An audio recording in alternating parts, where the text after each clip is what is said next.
Hey bang bang, j'espère que vous allez bien, en tout cas moi ça va nickel. On se retrouve aujourd'hui pour la première des vidéos sur les éliminatoires de la Coupe du Monde. Là c'est zone Afrique, il y aura l'Europe et peut-être l'Amérique du Sud si j'ai le temps. On commence par les 4 premiers groupes, mais avant d'attaquer mes analyses, n'hésitez surtout pas à aller dans ma bio, il y a un lien, vous cliquez dessus. C'est mes plus grosses confiances, n'hésitez surtout pas à y aller. On commence avec ces éliminatoires Coupe du Monde zone Afrique avec le groupe A, le classement, l'Afrique du Sud est en tête avec 13 points. Ils ont fait le trou sur le deuxième et le troisième, le Rwanda et le Bénin, du côté du Nigeria qui est quatrième. Ils sont légèrement distancés, c'est un peu une surprise, avec 7 unités seulement. Mais bon, il y a encore des matchs. Du côté du Lesotho, ils ont malheureusement perdu 2 de leurs 3 dernières rencontres, mais viennent de faire match nul au Rwanda, faisant un but partout. Donc ils sont plutôt sur une note positive. Du côté de l'Afrique du Sud, par contre, les 3 derniers matchs, à chaque fois gagnés, à chaque fois avec 2 buts d'écart, contre le Bénin, le Lesotho déjà, et contre le Zimbabwe. Donc sur ce match, je verrai l'Afrique du Sud s'imposer 2-0 avec le moins de 2,5 buts sur le match. Je pense qu'on sera pas loin du compte. Le match suivant est le Bénin contre le Zimbabwe. Les Béninois ont perdu contre l'Afrique du Sud lors de la dernière rencontre, c'était à la maison. Mais par contre, il est resté quand même sur 3 matchs sans défaite avant contre le Zimbabwe, 2 buts partout à l'extérieur et 2 victoires très importantes à la maison contre le Nigeria et également contre le Rwanda. Du côté, par contre, du Zimbabwe, ils ont fait match nul lors des 2 dernières rencontres, mais 1 but partout au Nigeria et 2 buts partout à la maison contre le Bénin. Ils avaient quand même perdu contre l'Afrique du Sud qui est leader. Sur ce match-là, je verrai un 0-0 entre les deux formations et je verrai le moins de 2,5 buts sur le match. Le dernier match de ce groupe est le Nigeria contre le Rwanda. Les Nigérians se sont imposés lors du dernier déplacement au Rwanda justement. Ils avaient quand même fait match nul contre le Zimbabwe, ce qui leur a fait perdre du terrain par rapport au deuxième et au troisième. C'est une équipe quand même qui se fait vraiment accrocher souvent. Du côté du Rwanda, c'est pas extraordinaire, même si bon, ils essaient de lutter. Une défaite là, donc au match aller contre les Super Eagles, mais une seule victoire sur les 4 derniers matchs. Donc sur ce match-là, je verrai quand même le Nigeria essayer de recoller au deuxième et au troisième avec une victoire 2-1 et je verrai le plus de 2 buts sur la rencontre.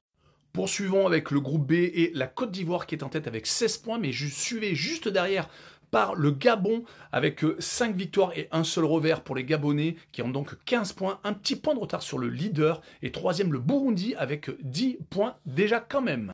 Commençons par la première rencontre, la Côte d'Ivoire contre le Burundi. La Côte d'Ivoire est quasiment donc sur un parcours parfait, un seul petit partage de points sur 6 rencontres disputées, mais il ne marque pas obligatoirement beaucoup de buts sur les 4 derniers matchs. C'est 4 clean sheets donc dans ces éliminatoires, une victoire contre la Gambie, contre le Burundi et contre le Gabon, à chaque fois 1-0 et un 0-0 au Kenya. Ils vont donc jouer contre des Burundais qui ont de leur côté gagné contre les Seychelles 5-0, qui ont perdu que 1-0 lors du match aller, mais qui reste quand même sur 4 matchs avec un seul revers, donc c'est quand même assez intéressant. Mais sur ce match-là, je verrai quand même les éléphants s'imposer 2-0 avec, je pense, 2 buts d'écart. Je pense qu'on sera pas loin du compte. Le match suivant est malheureusement entre le dernier, les Seychelles contre le Gabon, deuxième. Les Seychelles ont déjà pris 30 buts. Ils se prennent tôle sur tôle. 5 contre le Burundi, 3 contre le Gabon, 3 contre le Burundi encore et 5 contre la Gambie. Donc c'est une équipe qui a quand même vraiment du mal.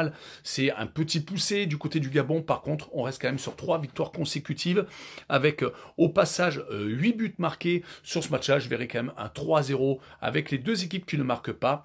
C'est plutôt largement faisable. Et on finira ce groupe B avec le Kenya contre la Gambie. Les Kenyans se sont inclinés contre le Gabon lors de la dernière journée à la maison. C'était malheureusement donc une défaite qui les empêche d'espérer quoi que ce soit, surtout que juste avant, ils avaient fait 3 partages de points contre la Gambie déjà, 3 buts partout en plus contre la Côte d'Ivoire et contre le Burundi. Du côté par contre des Gambiens, c'est 3 matchs sans victoire, 2 défaites, une chez les éléphants et une autre au Gabon. Ce match nul contre le Kenya leur permet d'espérer peut-être un résultat à l'extérieur et je verrai un but partout avec quand même un match nul et une légère préférence pour le Kenya, qui joue à domicile. On poursuit avec le groupe C, on fait un petit point sur le classement où le Ghana est en tête avec 5 victoires et une seule défaite, 15 points. Deuxième les Comores avec 12 unités. Troisième Madagascar avec 10 points, c'est assez serré d'ailleurs car le quatrième c'est le Mali avec 9 unités. C'est assez surprenant d'ailleurs, mais ils ont fait beaucoup de matchs nuls. Et la première rencontre de ce groupe est le Mali contre les Comores. Il y a 3 points d'écart entre les deux formations. Le Mali peut peut-être essayer de se rapprocher de la seconde place. Les Maliens, sur les 3 dernières rencontres, ont malheureusement fait 2 partages de points. Ils ont certes gagné déjà aux Comores 3-0, mais quand même, c'est pas obligatoirement... Enfin, c'est un point positif, surtout qu'ils n'ont pas pris de but, mais c'est quand même une équipe qui ne marque pas quand même à toutes les rencontres du côté des Comores. 2 victoires sur les 3 dernières rencontres, mais les 2 victoires ont été contre le Tchad, qui est malheureusement au fin fond du classement. Donc sur ce match-là, je verrai le Mali quand même s'imposer 1-0 et combler son retard avec la double chance 1N et le moins de 2,5 buts sur le match. On poursuit avec le Tchad contre le Ghana. Le Tchad perd quasiment toutes ses rencontres sans marquer de but.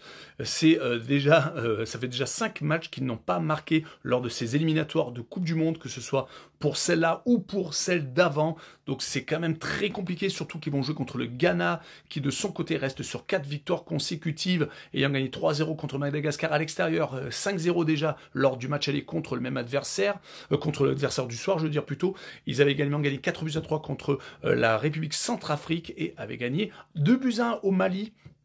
Donc c'est une équipe qui pour moi va s'imposer encore 1-0, mais je verrai la double chance N2 et le moins de 3,5 buts sur rencontre, car le Tchad ne prend pas obligatoirement que des valises quand ils reçoivent. Et on finira ce groupe C avec Madagascar contre la République Centrafrique. Madagascar s'est incliné lourdement contre le Ghana lors de la dernière réception. Ils avaient pourtant enchaîné 4 matchs sans défaite juste avant, faisant une très belle, pour l'instant, enfin très belle compétition. Ils sont 3e, donc c'est quand même pas négligeable. Ils espèrent se qualifier. Ils sont encore dans la course. Du côté de la République Centrafrique, un 0-0 contre le Mali, porteur d'espoir, car juste avant, ils avaient quand même pris 8 buts, 4 contre Madagascar, en plus à la maison, et 4 au Ghana.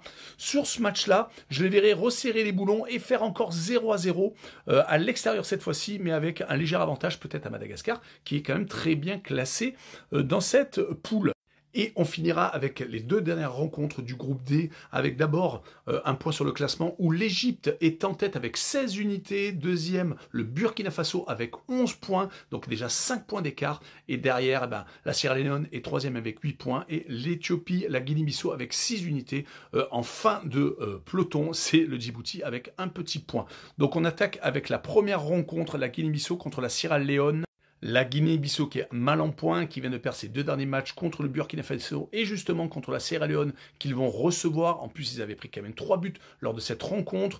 Du côté de la Sierra Leone, une défaite courte contre le leader l'Égypte, mais il restait sur 3 matchs avant sans défaite contre la Guinée-Bissau, je viens de le dire, contre Djibouti. Donc un peu logique, et un match nul au Burkina Faso quand même. Donc sur ce match-là, je verrai un but partout avec un match nul et une légère préférence quand même pour l'équipe à domicile qui doit absolument prendre des points. Et on finira cette vidéo avec Djibouti contre le Burkina Faso. Djibouti vient de prendre 10 buts lors des 2 derniers déplacements, que ce soit en Éthiopie, 6-1 encaissés et 4-1 au Burkina Faso, leur adversaire du soir. Ils n'ont d'ailleurs fait qu'un petit partage de points sur les 6 premières rencontres. Très compliqué, surtout qu'ils vont jouer contre le Burkina Faso, qui va absolument se qualifier, qui a gagné ses 2 derniers matchs, contre Djibouti déjà, donc, et contre le Guinée-Bissau, gagnant 2-1 à l'extérieur. Donc très important pour eux, un seul revers sur les 5 derniers matchs, avec quand même 3 victoires. Donc sur ce match-là, je verrai une victoire 2-1 et je verrai le plus de 2,5 buts sur le match. Je pense qu'on sera pas loin du compte. Tchou les bambing!